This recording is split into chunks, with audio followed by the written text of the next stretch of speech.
পরিস্থিতিতে কোনো একটা বাচ্চা তার মাকে ছেড়ে আসবে, বা মাওকে এরকম 10 বছরের 9 বছরের বাচ্চাকে ছেড়ে দেবে?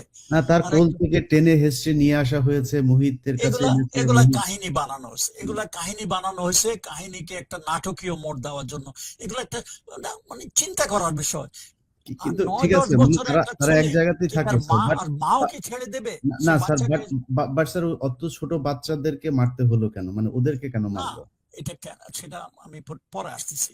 হুম, কাহিনীতে বলা হয়েছে তাকে মারছে, ওখান থেকে নিয়ে পয়েন্ট নাকি নাকি মারা হয়েছে, এগুলা কাহিনী বানানো হয়েছে। অত আমি জানি না, আমি ওখানে ছিলাম না। হুম, যাতে আমার মনে হলো যে এগুলো কাহিনী বানানো হয়েছে। তারপরে সবাই কিন্তু ওই একটা দোতলার একটা রুমের মধ্যে বন্ধ ছিল। শেখ মুজিব চলে আসলো, বাকি সবাই তারা অনেক শেখ মুজিবকে মানে যাতে না নিতে পারে চেষ্টা করছিল, কিন্তু পারে নাই। শেখ মুজিব নিজে নিজে থেকে আসছে। প্রথম তো সে খালি গায়ে আসছিল, তারপরে মনে হয় হুদা বলছিল যে আপনি জামা পরে আসেন। তারপরে তাকে পাঞ্জাবি দেওয়া হলো, পাঞ্জাবি পরা ছিল, তার তাম্বাকু এসব দেওয়া হলো, ওখানে নিয়ে এলো।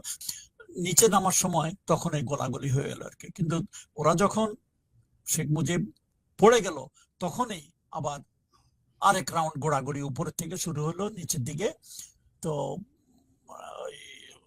জানালা দিয়ে এই পর্যায়ে কিছু সিপাহী, অ্যাকর্ডিং টু বুজলুদা, যেভাবে গোলাগুলি ছুটতেছে চতুর্দিকে, তারা করলো কি লব করে, মানে খুব ক্রল করে ওই রুমের কাছে গিয়ে 2-3টা গ্রেট জানালা দিয়ে ভিতরে ফালাই দিল। ইতিমধ্যে কিন্তু শেখ মুজিবের বাসা সবাই একই রুমে, বাইরে কেউ নাই। বাইরে যারা ছিল ওরা সিপাহী টিপাহী, নিচে পুলিশ টুলি ওরা ছিল, শুধু শেখ নাসের ছিল নিচে। সে নাকি বাথরুমে পরে গুলি খাইছে, বাথরুম মারা গেছে।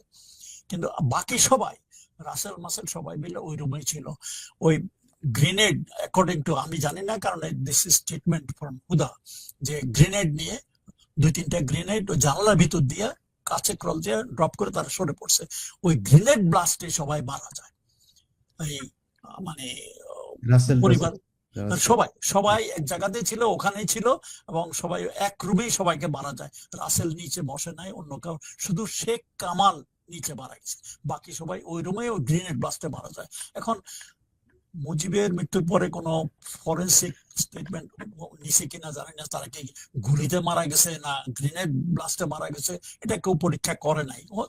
পরীক্ষা করলে দেখা যেতে পারতো তারা কিভাবে মরছে। কিন্তু সবাই ওই এক রুমে হার্ডল হয়েছিল, ওখানে সবাই মারা যায়। That was the end of Mujib family, ওইভাবে করা হয়েছে। এটা আমি যা মানে আমার এই বইয়ের মধ্যে স্টেটমেন্ট আছে, সেই এর মধ্যে সে বলেছে যে ওতেই সব মারা যায়। হওয়ার কথা, কারণ একটা রুমের মধ্যে এতজন লোক থাকলে একটা 2-3টা গ্রেনেড যদি একত্রে হুম। ব্লাস্ট করে, কারোর কোনো বেঁচে থাকার মানে সুযোগ নাই।